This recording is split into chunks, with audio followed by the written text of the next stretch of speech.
มันสิบล้อมเถื่อนจากหลังนั่นบ่หลังนั่นนะบ่มีเลยไปเอาน้ำซาใส่กูเด้อผู้เจ้าก็ว่าเข้ามาแล้วเข้าแม่หลายคนไปยืนอยู่ที่อะไรได้นี่เข้ามาได้ดิมาเลยนี่เข้ามาวางหลังใดนี่มันก็เบิดแล้วนี่มันจะต่อสังนี่ได้เนี่ยมันจะต่อมาละลายหลังได้นี่เข้ามาเลยใช้น้ำได้ทำใจทำยังได้เฮ้ยเอาแล้วใช่ไหมก็ยืนอยู่วงเสียบ่จ้ะหน้ากับผมมีมานี่แล้วเฮ้ยไปเลยใส่กระเพงพดใส่เลยคันตีคูนะมีอย่างนั้นเนาะน้ำลงซาได้เอาคูเต้เดี๋ยวคูแม่คูมาโอ้ยแล้วบ้านนี้เสร็จแล้วบ้านนี้ไฟใหม่เด้อพี่น้องเอ้ยอยู่โคกปลาวายเมืองอุทุพรแขวงสมเด็จดับเพลิงไปอุจักเร็วดับเพลิงเด้อโทรมาช่วยเหลือเด้อขอความช่วยเหลือเด้ออยู่บนโคกปลาวายเมืองอุทุพรแขวงสวรรค์เขตพี่น้องเอ้ยกำลังไฟกบขึ้นเดือนนี่นะเจ้าของก็นอนหน้าพี่น้องเอ้ยเจ้าของบริยูไปหาหน้ามาเอ้ยพ่อบ้านเอาหน้าไปตักเส้นลามเสียงนี่นะดิลามเสียงนี่เบิดได้นี่ไหนอันได้น้ำมือบ่ได้น้ำแต่คนนั้นเสริมสร้างเป็นมีอันมาใครเลยโอ้เราพี่น้องเอ้ยอันน้ำใดไปอุ้ยบ่แถวใกล้นี่นะเอามีเปิดไหมเสร็จว่าที่เจ้าของก็บ่อยู่พี่น้องเอ้ยเจ้าของนั่นแหละนั่นนะใส่น้ำมันเตียงที่ไหนนี่ยับมันลามเส้นนี่นะลามหลังนี่นะเบิดเลยหลังนี่นะบ่อย่างมันลามต่อได้มันมอดไฟได้อย่าใครได้นี่เจ้าหน่อยไฟทับให้เต๊กแล้วนี่เอาซอยกันโอ้ไม่อยู่โคกปลาวายเด้อโคกปลาวายเมืองอุทุพรแขวงสวรรค์เขตเด้อพี่น้องเด้อเฮ้ยยับเข้ามาพี่นะเฮ้ยใช้เขาบอกได้บ่ตัวนี้นะคันนี้ใส่น้ำเนื้อเดย์มันขึ้นกับกระเพงสิใส่นี่นะนี่มาใกล้ๆตัวใช้เข้าบ้านเด้อแล้วจะดีบ่ได้เด้อเอานี่นะนี่นะบ่มันลามเสียงนี่นะนี่เลยมาผู้บ้านมา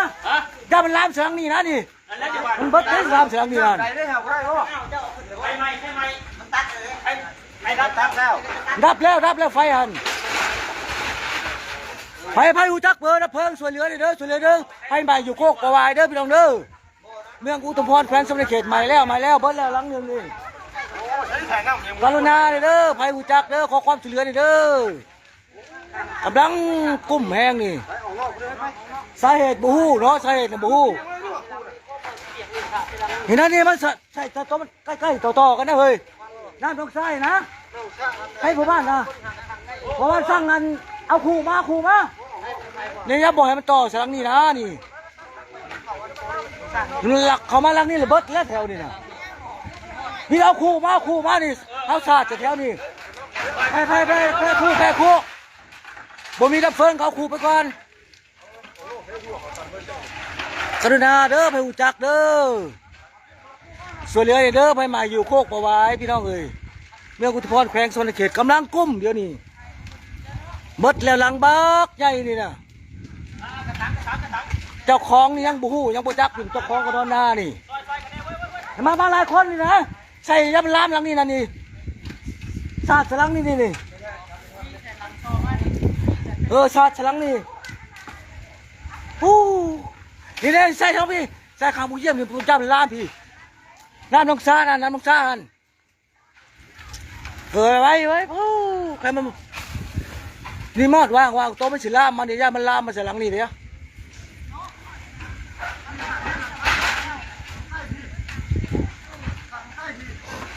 เบิดแล้วพี่น้องเอ้ยเบิดแล้วหลังนี่ใช่ว่างนี่เขาบอกมันล่ามพี่จับกระพีกผมเป็นยังนกดีเลยโอ้บ่ต้องเข้าใกล้หลายอย่าเข้าไปใกล้ดิ ทหารจะเห็นได้ทหารนี่เอ็กเต็กนี่นี่นะแม่ว่างนี่นะมันนี่มันจะเจาะล้ำเลยมันจักจุ่มฮะบ่เพิ่งดูจุ่มมันอันนี้เฮือนหลังนี่เจ้าของ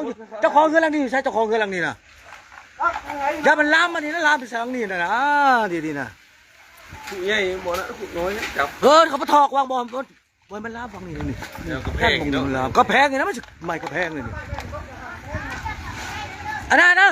พี่ภาษาทั้งพี่บ่อยมันล้ำพี่ทั้งพี่มันเบิดแล้วทั้งพี่นั่นเบิดจริงทั้งพี่นั่นอย่ามันล้ำเสียหลังต่อไปมันใกล้กันแท้หลังมันใกล้ต่อกับผู้ชูชาวบ้านผู้เบิ่งบอลกระแพงเบิ่งดูบอลกระแพงนั่นเข้าไปเอาพ้นแดกเข้าไปวางบุควันน่ะวางบุควันน่ะเด้อพี่น้องเอ้ยมันกุ้มแล้วตัวนี้มันเอาไปได้แล้วหลังใหญ่นี่นะถ้าเอาใส่บอลไม่สลามมันนะเด้อสวยกันเด้อพี่น้องเอ้ยสวยกันเด้อไปเข้าพูดเล่นดีกว่ามัน แม่เฉิดไหนมีหน้าพ่อแม่เฉิดนะกระแพงแม่เฉิดไหน มีหน้าพ่อเนี่ย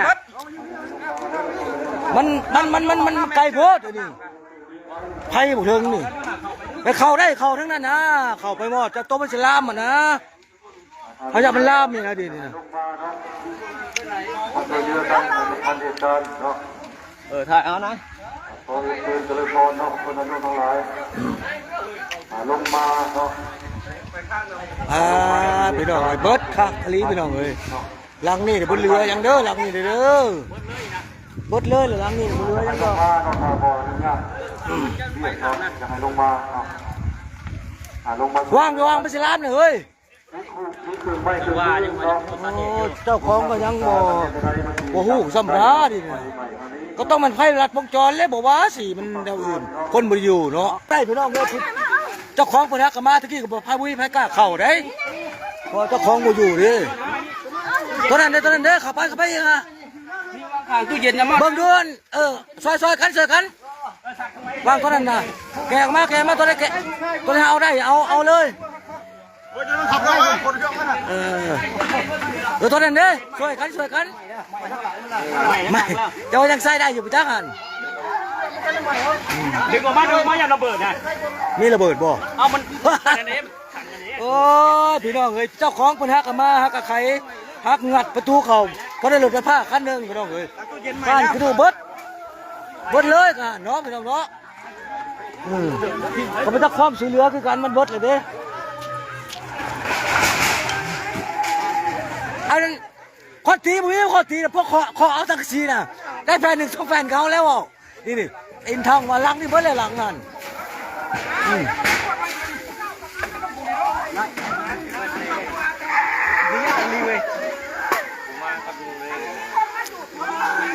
ไฟใหม่นี่บุเรือยังไงบุคือเขาลินไฟได้ กินโคไฟได้ไฟใหม่เบิดเลย ไก่ราคายังที่บอก เข้าพี่เลยพี่เข้าบังดูตู้เย็นตัวเบิดแล้วตู้เย็นตัวนั้น ยืนใหม่แล้วหลัง ไปเลยตัวนั้นน่ะทางข้างนี่ได้เข้าได้บ่สังกะสีก็บ่ได้จักแผ่นเลยนะ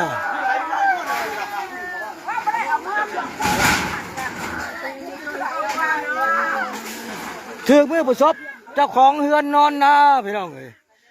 กระสั้นกระสีทันอยู่บ่จักแหละอันนี้ก็ถือว่ามันมาแล้วก็ไปก็เข้าบ่ได้เพื่อนเพิ่นจนเจ้าของเพิ่นมาเจ้าของเพิ่นมามันเบิดแล้วสิได้ใครเข้าก็เพราะได้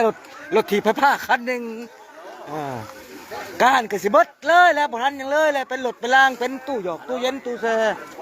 ตู้เบิดเนาะเฮือนกำลังบักใหญ่เด้อพี่น้องเอ้ยเ